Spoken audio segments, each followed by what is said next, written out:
you very much. Wow. Wow, you guys make me feel really welcome. Good morning. How y'all doing? Good morning. Great to have you here. Everybody excited?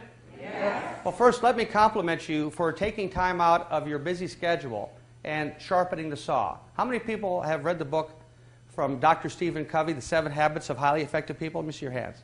Right? By the way, Dr. Covey wrote a new book, The Eighth Habit. Have you heard that? Every time Covey gets a new house, he writes a new habit book. I don't know if you knew that. One of the habits of highly effective people is to take time and do what? Sharpen the saw, right? Re-energize. Also, there's a networking opportunity here today, too. So with that in mind, does everyone have their program guide? Yes. All right, well, let's begin. I'll encourage you to take good notes as we go today. If I was to ask you to take the entire sales process, you know, everything that has to do with sales, and narrow it down into just one word. One word. What would that one word be? Leadership drill. Who wants to go first? What would that one word be in sales? Anyone? Communication. Communication, that's important, but not what I'm looking for, but I like it. Enthusiasm. Just enthusiasm. She said it enthusiastically, too. You got to have enthusiasm, right? But not what I'm looking for. Yes, sir, in the back. Relationship. Winner, winner, chicken dinner. It's that's true. What it is relationships. The point I'm looking for is, yeah, there's rejection in sales, true, right? Isn't rejection primarily phone calling, sprinkle a little rejection, and once in a while you make a sale? Pretty much sales in general, prospecting, phone calling, qualifying, yes? But all of that is on a bed of relationship.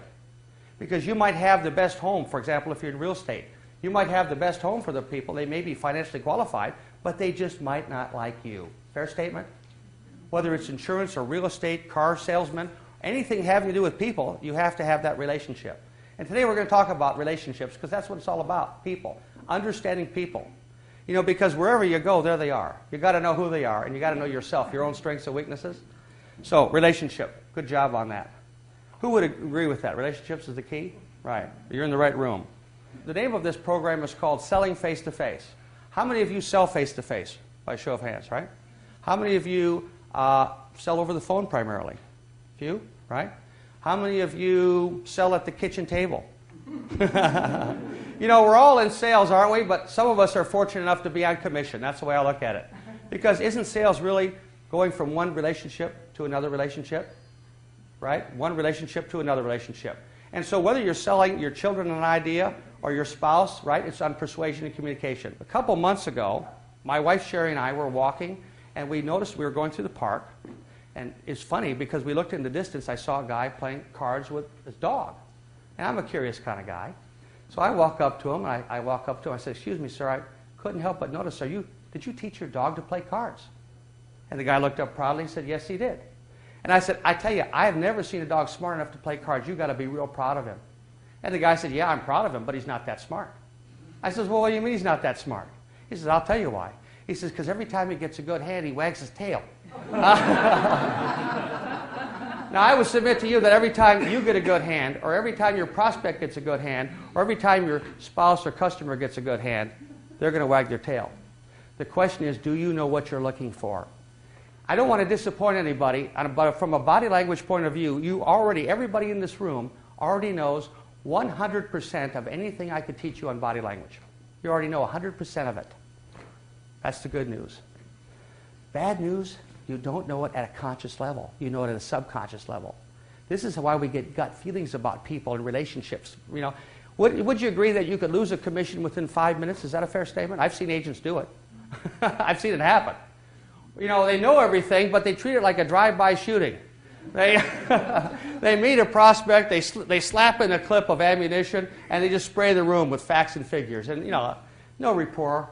You know, so these are people that have a need, and they're going to go somewhere else. I've realized the importance of establishing instant rapport with people. And the way to do that, I think, is mirroring, as we learned today, the body expressions the body language that they are actually portraying. Very in-depth understanding of human behavior. And when we understand why people make the decisions that they do, we can obviously do a better job of presenting ourselves. There's different handshakes. The knuckle grinder, the dead fish. You ever had that one? The dead fish one? How many people like getting a dead fish? Raise your hand. How many people, when you do get a dead fish, do the knuckle grinder just to show them just to kind of show them what a real handshake should feel like? Huh? You know, when you get the dead fish, you know, you have to go wash your hands. I don't know if you know that. Now, if you were in sales and your best handshake was a dead fish, you'd have skinny kids. Because people don't want to do business with a dead fish. Here's match and mirror their handshake. If they give you a firm one, you give them a firm one. Pat, come up for a moment. I want to use you as a demonstrator, if I might. Pat Sherman, I want to use you as a handshake expert. Now, come on up here for a moment. Now, I'm going to show what you can do. Some people, have you ever had when you have somebody do a handshake where they come in with the palm on top of you trying to dominate you? They come in screaming out of the sun. They go, like this. and then you sit there trying to, and they go, and it's like you're with Jack LaLanne. Every one of these guys is like Arnold Schwarzenegger. And what they do is they're aggressive. That's an aggressive dominating, palm down, like the swastika, the Hitler thing, you know, palm down. So they come in like that. Now, Pat, I'm going to come in like that on you. We're going to shake hands. We're going to meet, right? And I go like that. Now, Pat could either sit there and allow this to happen, or she could try to what? Twist my arm back, which isn't good, or probably do that. Or, better yet, here's what you do when you get one of those. Pat, now you give me one of those. You come in with the palm, you come like that, palm down. What I recommend you do is step up to the right. And it naturally, you get closer, and you come up to the right, and it turns it automatically. Instead of having to go like this, give me the palm down again. He said, nice to meet you. All right, please have a seat, Pat. Give her a big hand, huh? But you see, instead of twisting people, you just go with it. It's like judo. You just up and to the right, and it goes neutral. You want neutral. You never want to go and dominate. If you're a salesperson, you dominate your clients, not good. What is the meaning of the chin rub gesture? Remember I said men do it like this, and women do it like this. Same gesture. Who knows, would that be frustration if somebody was doing that? Who says frustration? A. Anyone? Some of the frustrated people. Who says that's B? Who says this is decision or contemplation? Who says that? Oh, quite a few of you, about half the room. Who says that's boredom? It's not. Here's boredom. I don't get it much, but if you do, you might want to pick it up. If a lot of your prospects are sitting there like this, it's probably you, not them. By the way, this is boredom, and this is interest. See the difference? Boredom, interest. But the thumb under the chin makes it something else. We'll talk about that in a minute. Okay, so that one is what? Is it C, boredom? Is it D, surprise? Or is it none of the above? What is it? The chin rub. What is that one? It is what? It is B, decision. Remember that Dell commercial? The guy said, dude, you're getting a Dell? And at the end, he used to go, Remember that guy at the Dell commercial? What he was trying to do was get everybody else going, I need a Dell. That's kind of what they were doing. I mean, Madison Avenue can be very smart. I mean, if they're getting you to match that body language at the moment of decision at the end of that commercial, that's smart to me. What's the meaning of the nose rub gesture?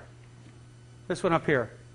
By the way, it comes in different flavors. Let me show you what it is. It'll be like this. It's the same gesture, just more aggressive. Ready? Some people do it like this.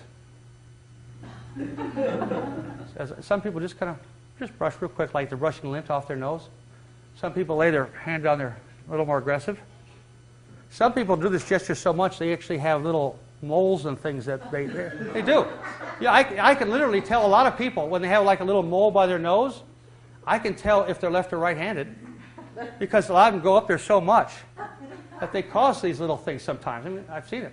But anyway, it goes like this. It's like this, like this. They do the pull and grab. That's a little more aggressive. And this, the most aggressive is the violin. Everybody go up and give me a little violin. Just see how that feels. Many of you feel to do this. They do this a lot. This one, you do it a lot. You need to know what it means. Okay, what does it mean? Does it mean that you're happy and excited? Is this happy and excited? Is it B? Is it anticipation? Is it boredom or lack of interest? Or is it dislike? Dislike, isn't it? Guess what? Wouldn't you like to know if somebody dislikes what you're telling them? And here's what you do. This is another red flag. Remember I said to speak no evil, see no evil, and so forth? This one's the most deadly animal in the jungle. These facial gestures are associated with analyticals who are the most difficult to close anyway. And they're going to show you rather than tell you how they feel. So you have to be like that baseball guy and know what the signals are, right?